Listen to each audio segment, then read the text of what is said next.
السلام علیکم۔ Books on line میں ممتاز مفتی کی کتاب علی پور کے ایلی کے 64ویں حصے کا آج ہم آغاز کریں گے۔ اس وقت ہم اس کتاب کا جو باب پڑھ رہے ہیں اس کا نام ہے سادی۔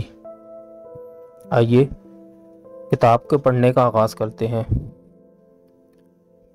ہی علی پور واپس آ کر ایلی نے 2 خط سادی کو لکھے اور غیر از معمولی دونوں سے ایک کا جواب موصول نہ ہوا۔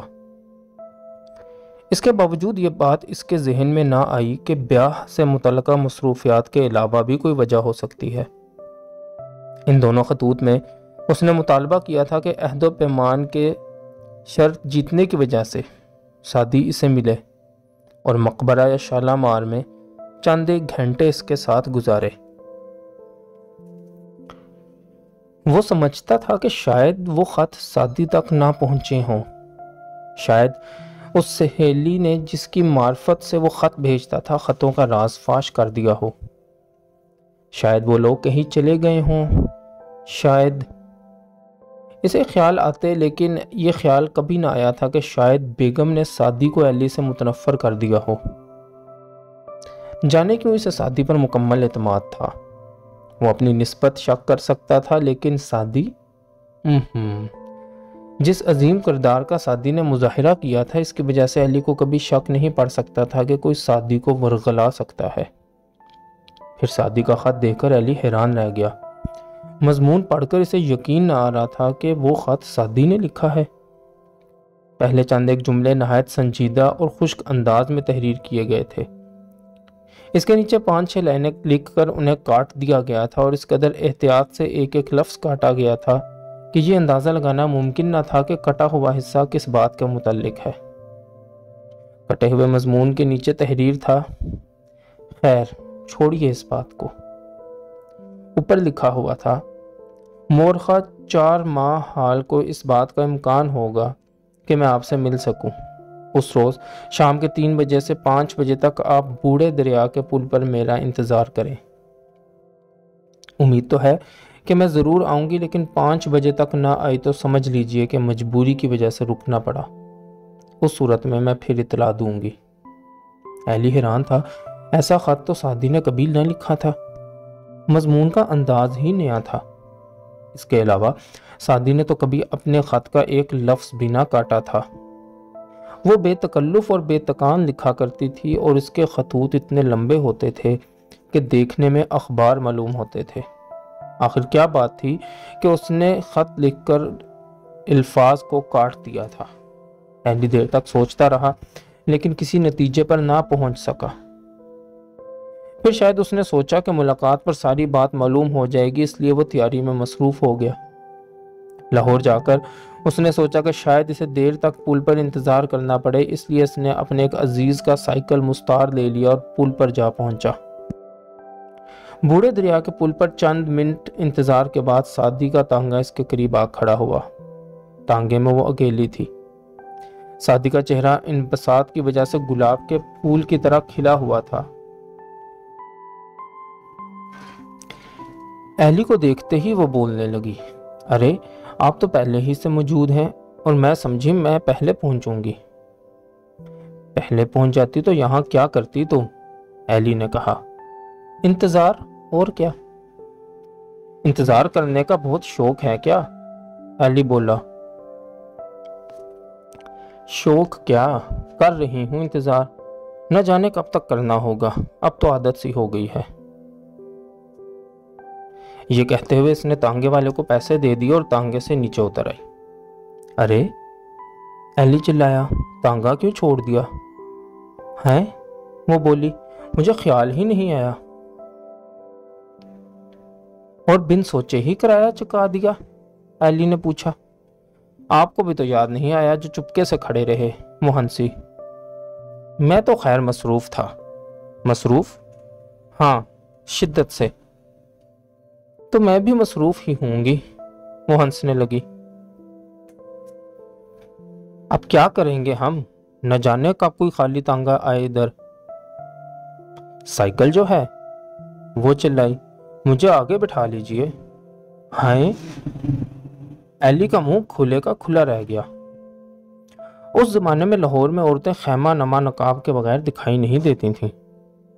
بے نقاب تو بالکل نظر نہیں آتی تھیں، اور آتی بھی تو میں اینگلو انڈین یا ہندو عورتیں۔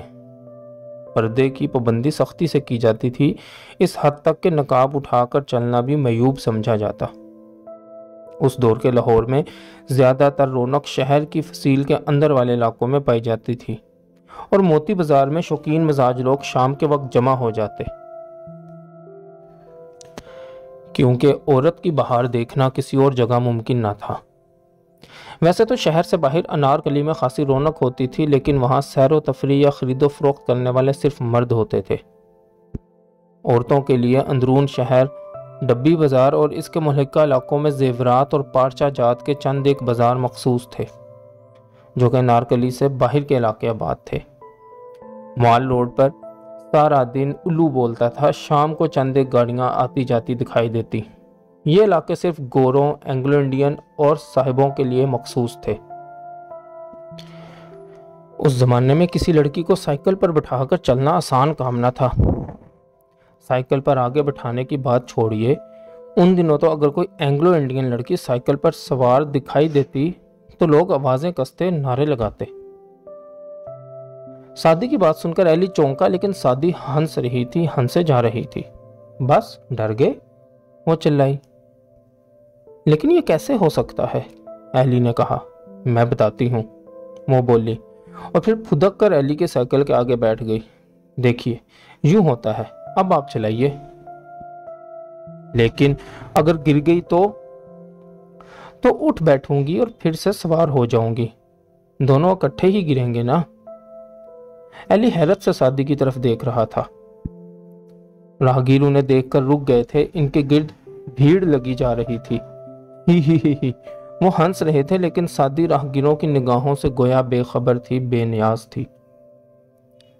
چلیے بابو جی، میں پہنچا آؤں، ایک تانگے والا رک کر بولا۔ ایلی نے ملتجی نگاہوں سے سادی کی طرف دیکھا۔ نہیں، سادی نے بارو بواس سے کہا، ہم سائیکل پر جائیں گے۔ راہگیروں نے کہا لگایا۔ ہی سڑک گونجنے لگی اور دور کھڑے پولیس مین نے انہیں مشکوک نگاہوں سے دیکھا۔ ایلی گھبرا گیا۔ اس بھیڑ میں خصوصاً سپاہی سے بچنے کے لیے اس کی سائیکل ڈول رہی تھی، سادی ایک ساتھ چیخیں مار رہی تھی، کہکہے لگا رہی تھی۔ سڑک پر آتے جاتے لوگ ان کی طرف حیرت سے دیکھ رہے تھے۔ کوئی ہنس رہا تھا، ہی کوئی آوازیں کس رہا تھا، بچ کے بابو، لیکن سائیکل ڈولتی ہوئی چلے جا رہی تھی۔ ایلی کو اس وقت قطعی طور پر احساس نہیں تھا کہ سادی کا جسم گویا اس کی آغوش میں تھا، اور اس کے بازو سادی کے گرد حمائل تھے۔ سادی کی پیٹھ اس کی چھاتی سے چھو رہی تھی، اور سادی کے سینٹ کی ہلکی ہلکی خوشبو آ رہی تھی۔ ایلی کی تمام تر توجہ راہگیروں پر مرکوز تھی، اسے اتنی ہوش نہ تھی کہ سادی کے جسمانی لمس کو محسوس کرے۔ سادی کو بھی یہ احساس نہ تھا کہ اس کا جسم ایلی سے مس ہو رہا ہے اور وہ اس کی آغوش میں بیٹھی ہے۔ اسے صرف اس قرب کا احساس تھا، اور وہ اس احساس میں اس حد تک کھوئی ہوئی تھی کہ اسے راہگیروں کا خیال ہی نہ رہا۔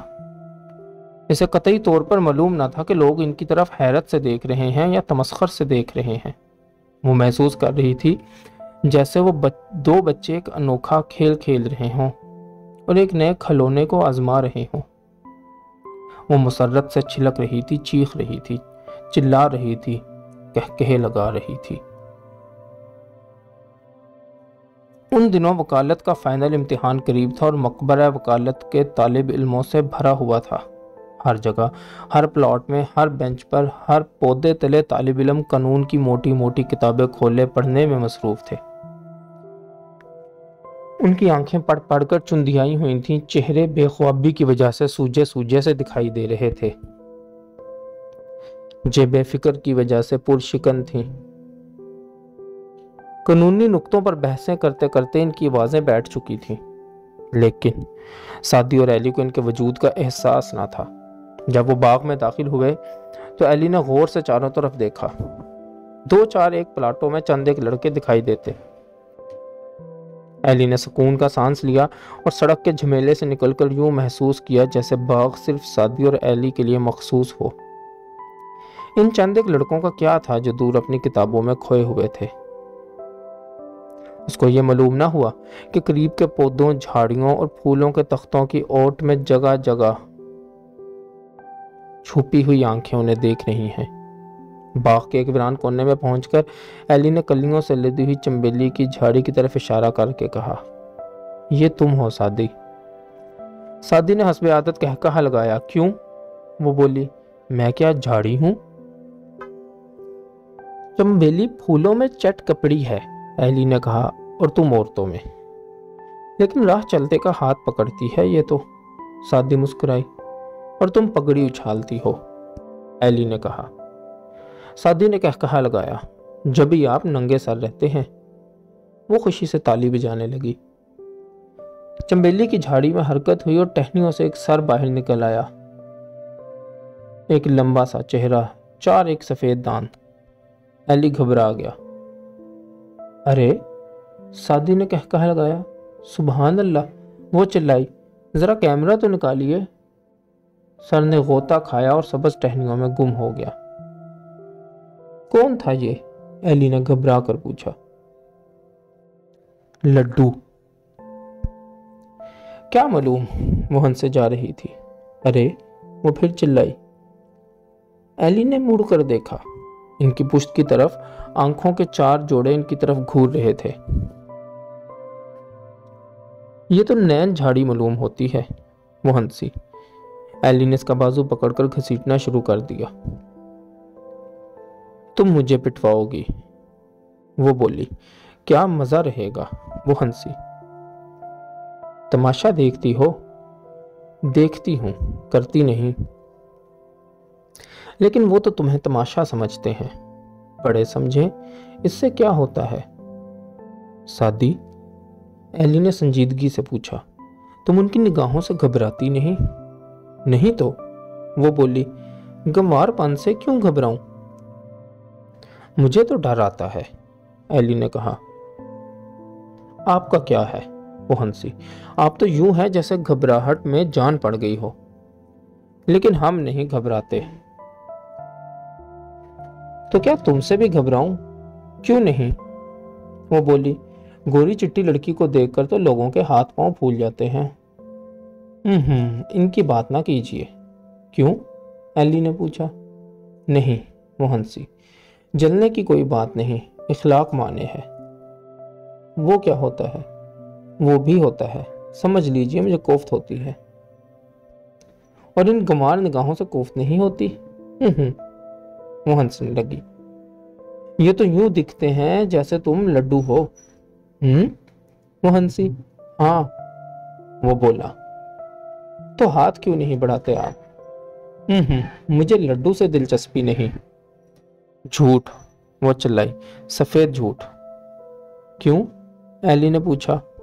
وہ کیسے؟ آپ کے منہ سے تو کسی اور لڈو کی بو آتی ہے۔ کیا مطلب؟ وہ بوکھلا گیا۔ ہر بات کا مطلب نہیں بتایا کرتے۔ کیوں؟ بس سمجھ لیجئے خود بخود۔ بتا تو دو، اس نے منت کی۔ نہیں بتاؤں گی، نہیں بتاؤں گی، وہ بولی۔ بھاڑ میں جاؤ، بھاڑ میں جاؤ، وہ بولا۔ بھاڑ میں گئے تو کئی دن ہو گئے۔ اور جلی نہیں؟ اس نے پوچھا۔ پر بل نہیں گیا، وہ بولی۔ نہ جانے کیا کہہ رہی ہو۔ جاگتے کو کون جگائے؟ دفتن ایلی نے محسوس کیا کہ وہ سنجیدگی سے بات کر رہی تھی، لیکن ایلی کو سمجھ میں نہیں آ رہا تھا کہ وہ شہزاد کی طرف اشارہ کر رہی تھی۔ اسے یہ بات کیسے سمجھ میں آ سکتی تھی؟ اسے یہ خیال بھی نہیں آ سکتا تھا کہ بیگم ماں ہو کر اپنی بیٹی کے خلاف بات کر سکتی ہے۔ دفتن ان کے قریب ہی سے چار ایک آدمی مل کر گانے لگے، ہمیں لڈو کھلاؤ، ہمیں لڈو کھلاؤ۔ وہ سب مل کر یوں گا رہے تھے جیسے قوال گاتے ہیں۔ ان کی آوازوں میں تمسخر تھا، لیکن تمسخر کی حیثیت ایسے تھی جیسے آرزو کے تھال پر ہرس کے پستے چھڑکے ہوئے ہوں۔ ارے، سادی حسب عادت کہا مار کر بولی، ہم تو قوالوں میں آ گئے۔